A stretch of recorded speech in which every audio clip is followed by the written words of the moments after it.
G'day guys, welcome to Rumball's Fish Room. So I'm a YouTuber and I feel guilty because I'm not YouTubing.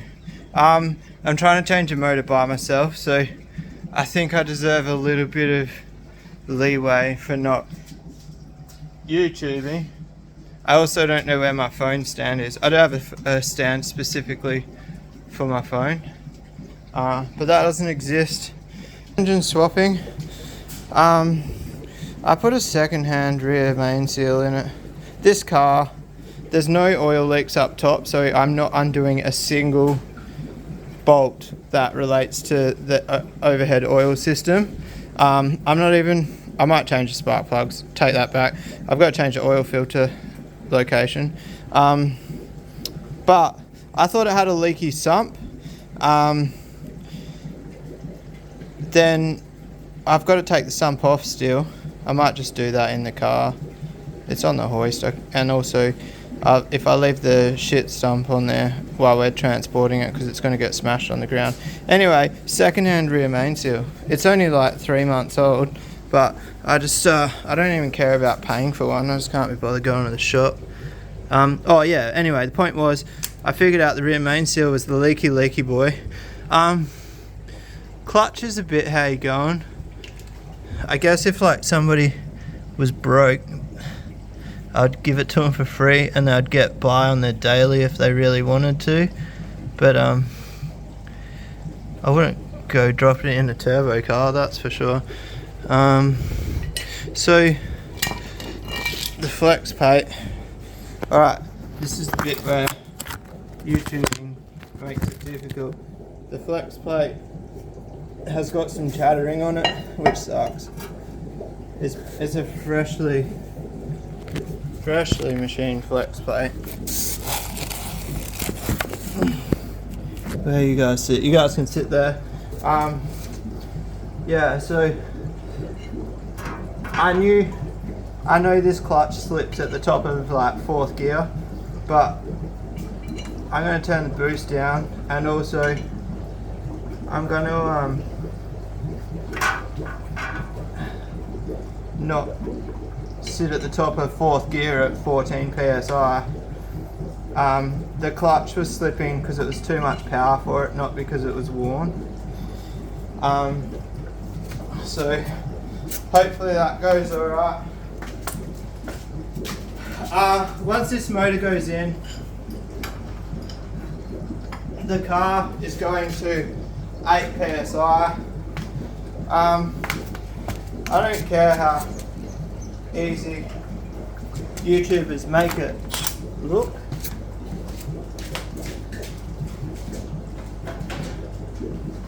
Two secs.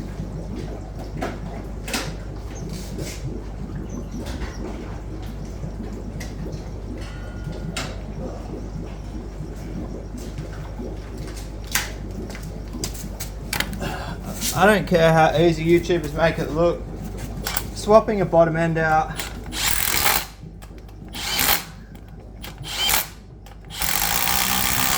sucks. I don't have. Well, I've got a clutch centering tool which came with the clutch, but it doesn't actually work with this car. I know I should torque these.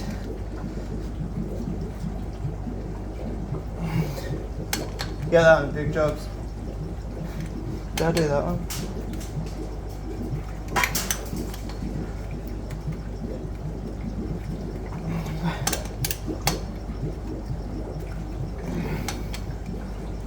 One, two, three, 4, 5, 6.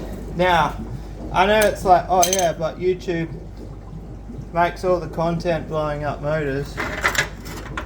I don't get bulk views if I post a video saying I blew up my motor, because I'm not a car YouTuber. So blowing up motors is not justified. Oh, I didn't put the lube on it. Will you stay there? Thank you. I'm Loctiting it, red Loctite, I don't care. I know future me is going to hate it, but I don't have any other Loctite. I'm putting the tiniest little drop on them. I use red Loctite on my dirt bike, on everything. And it's meant to be like, doesn't come off. I've never had dramas getting everything off on my dirt bike.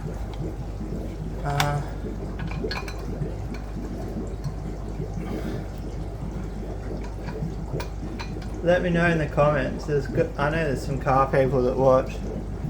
Do you know who I really want to talk to, like on the phone or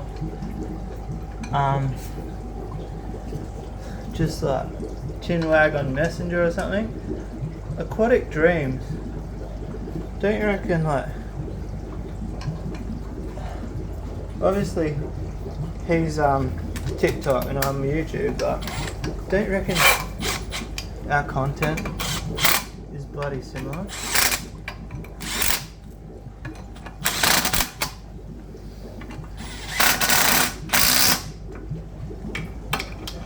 Oh, I didn't smooth the dumbass. I didn't center the clutch.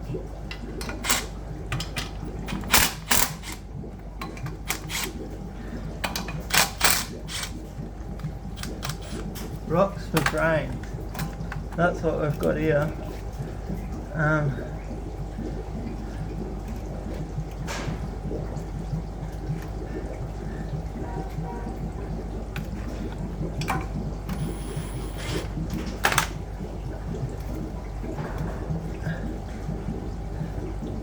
Because I don't have the clutch alignment tool, I'm just guessing.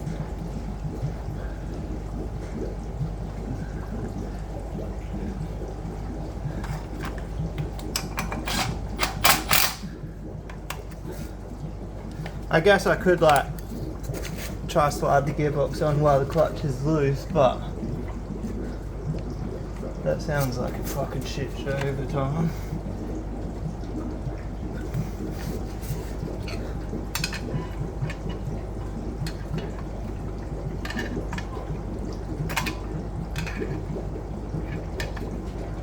I think it's a B stick out.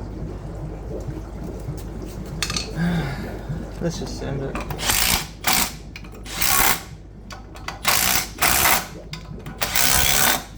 Future me hates the idea of just sending it.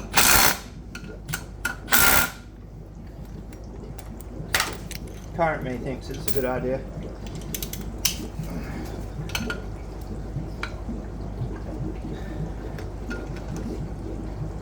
The weird thing about clutch bolts is they don't go super tight.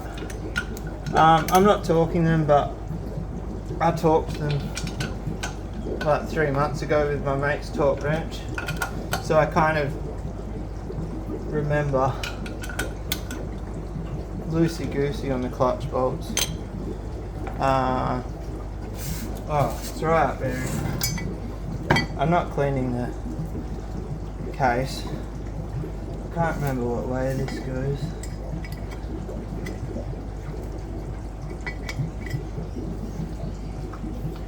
Maybe it goes that way.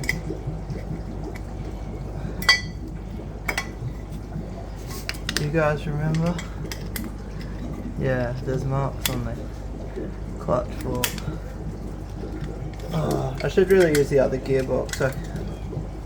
I cleaned it and everything last time. Oh. So my mate said, make sure you grease the hell out of this nipple inside the gearbox.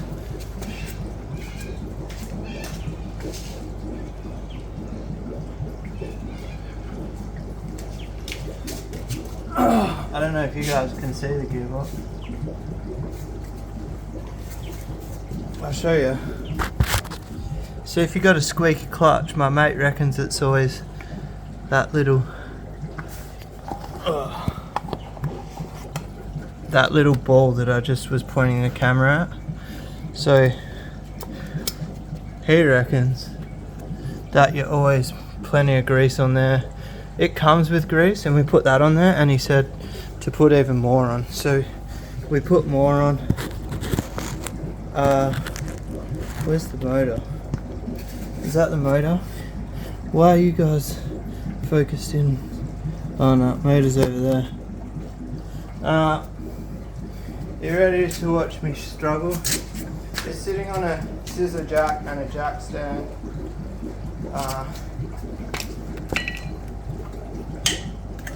The jack stand's almost falling out. Working on a car by yourself it's a thing. By thing I mean pain in the arse. At least it's not like trying to lift a T56 on by myself.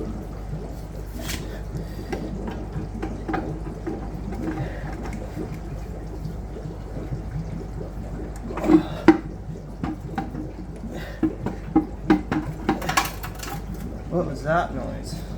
When I was younger, I actually damaged the clutch.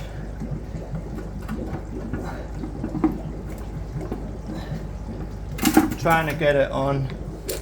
I think that was a T, not a T56, it's a T5.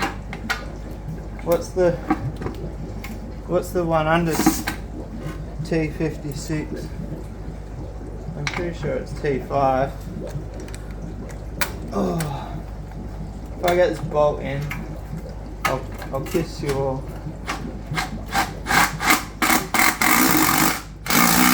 Are you joking? That's so cool. It went straight in. Oh, look at that! No clutch alignment till live on air. Oh my god. Let's go to the fucking lotto shop and get a ticket.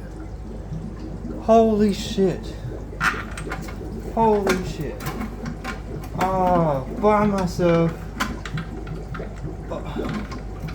Alright, I've got a question for you. So I've got two starter motors. One's what looks to be OEM. The other one is OXE or EXO.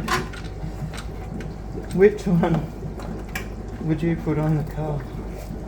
Starter motor sucks on these cars. You can see how hard it is out of the car. Imagine in the car. I honestly think the starter motor was almost as hard as changing the clutch last time. It sucks.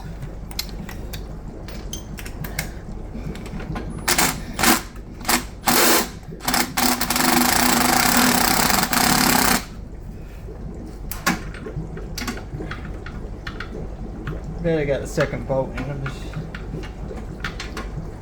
Maybe not.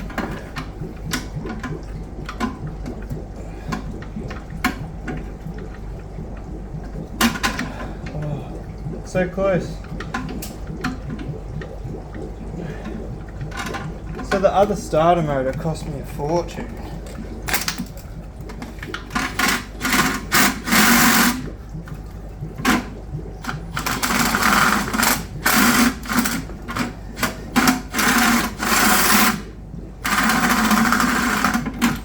Don't do Eddie.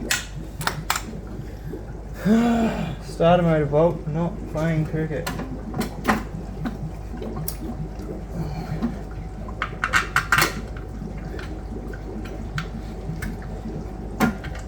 Imagine trying to do this in the car.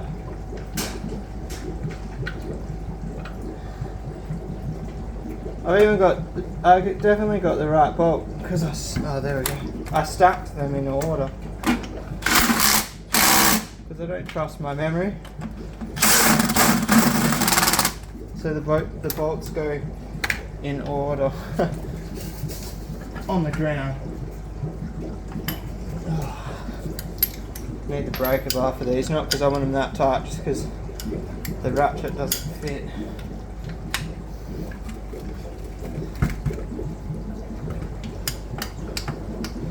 I can't believe how much easier it is to swap a clutch on the ground, but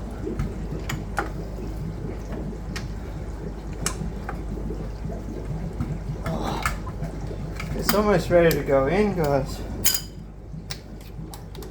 Should I change the fuel rail on the ground or in the car? That's one of those questions I'll never be able to answer, which one's a better idea.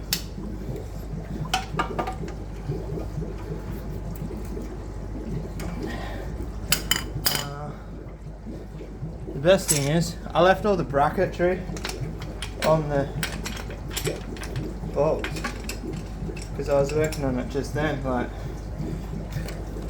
right here. And it might sound stupid, but if the car ever gets a yellow sticker, I want all these original brackets on the car. So if it goes over the tips, there's less stuff that I have to try and get back to original. You know what I mean? I didn't really finish my sentence then, but I think you guys know what I mean.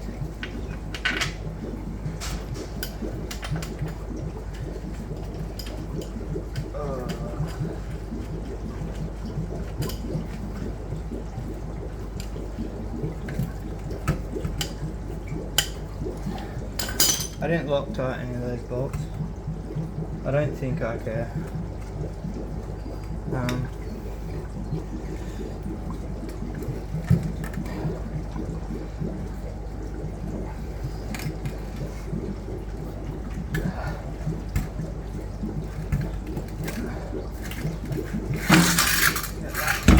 Wait, motor's rolled over, ready for us to put this bolt in apparently. That's not what I was going for, but it worked.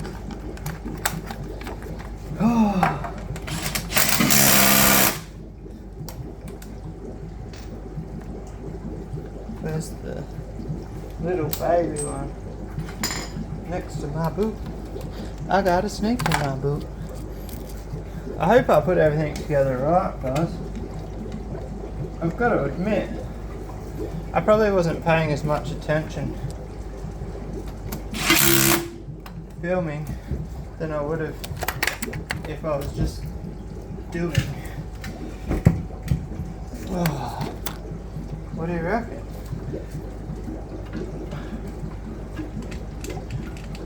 I'm no mechanic either, guys. Whatever I do here is gospel. Is that the word, gospel? Yeah, well, gospel, doesn't that mean like, wow, 18 minutes. I gotta take the fuel rail off. I can't really be bothered taking it off here. I might do it in the car. Because I'm shattered sitting on the ground. I'm reusing the exhaust manifold gasket. My wastegate doesn't even have a gasket. I'm doing it ghetto. I'm gonna go get a new oil filter, fresh oil. I need to get some diesel and clean the oil lines out that are on the car, because I don't trust there not to be metal in the oil lines. You know what I mean?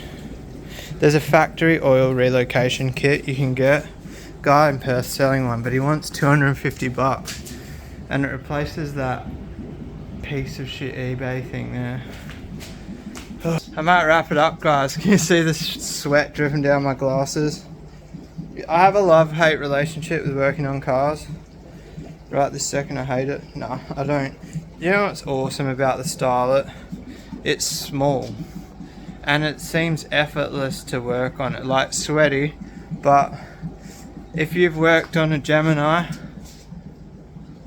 with a 5-litre V8 and a turbo 350 gearbox and a Commodore diff, like everything in that car is twice the size of what originally was in that car. And I'm going to say it, that Gemini, it tainted working on cars for me, and I didn't work on cars. And then I got the starlet and I've just been pumping work on it and enjoying myself. I think I enjoy like an OEM plus build more than a full custom build. I think some of you might understand what that means. It's beyond OEM plus. OEM driveline plus parts. A bolt-on build. Let's call it a bolt-on build. But anyway, I've got to get the motor in. I've got to hook that all up. I've got to roll the guards. I've got to drop the coilovers because yes, I'm going lower. I've got to modify the exhaust. If you don't know, I was never happy with the exhaust. I did the exhaust on the ground when I own a hoist. Yes, I know, dumb. So it always hit the body because I welded it off the car. So I'm going to cut it in half and re-weld it. I've got to go to the shop and get fluids. It's got no fluids in it. So it's not going to be running today, put it that way. Even if I get it like 90% buttoned up today and tomorrow, if I could get all the underneath done, put it down, not off the hoist, just down, and then after work Monday I could get fluids and put them in. I could be driving it by Tuesday, Wednesday, I reckon. We'll see. I didn't put any new parts on it. I didn't do any preventative maintenance to the motor. I didn't even take the timing cover off it. Just because if you take it off and you see bad stuff, you know it's bad, you know. But anyway, I'm going to wrap it up, guys. Peace out. I hope you enjoyed the clips video. Definitely a clips one, this one.